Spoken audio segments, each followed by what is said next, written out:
Le silence est parfois la réponse la plus puissante. Épictète. Mise en situation intrigante. Imagine un moment où quelqu'un t'accuse injustement, te provoque ou te cherche ouvertement. Ton premier réflexe serait peut-être de te défendre, de répliquer avec colère ou de justifier tes actions. Pourtant, il arrive qu'une simple absence de réaction, un silence maîtrisé désarme l'agresseur bien plus efficacement que 1000 mots. En choisissant de ne pas répondre, tu retires à l'autre le pouvoir de t'atteindre et tu affirmes ta maîtrise de toi-même. Décryptage stoïcien. Épictète, fidèle à l'enseignement stoïcien, nous rappelle ici que répondre à tout n'est ni nécessaire ni sage. Selon le stoïcisme, notre paix intérieure dépend de notre capacité à ne pas réagir impulsivement aux événements extérieurs. Le silence n'est pas une fuite, il est une action consciente, un choix de préserver son énergie, sa dignité, et de ne pas se laisser entraîner dans l'agitation des passions.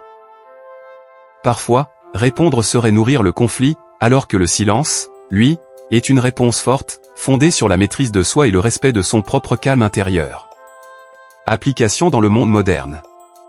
Aujourd'hui, avec l'instantanéité des messages, des commentaires et des critiques sur les réseaux sociaux, la tentation est grande de vouloir répondre immédiatement à toute attaque ou provocation. Mais en réalité, il est souvent plus sage d'adopter le silence. Cela montre que l'on ne cherche pas l'approbation, que l'on est libre intérieurement et que l'on n'accorde pas à autrui le pouvoir de troubler notre équilibre. Dans les conflits au travail, dans les discussions tendues ou face aux critiques injustes, savoir se taire avec noblesse est une force immense. Leçon à retenir. Choisir le silence, ce n'est pas abandonner, c'est prendre de la hauteur. C'est montrer que ta paix intérieure a plus de valeur que la victoire dans une querelle éphémère. En te taisant lorsque la situation le requiert, tu affirmes ta véritable puissance, celle de ne pas être l'esclave de tes impulsions. Prenez bien soin de vous.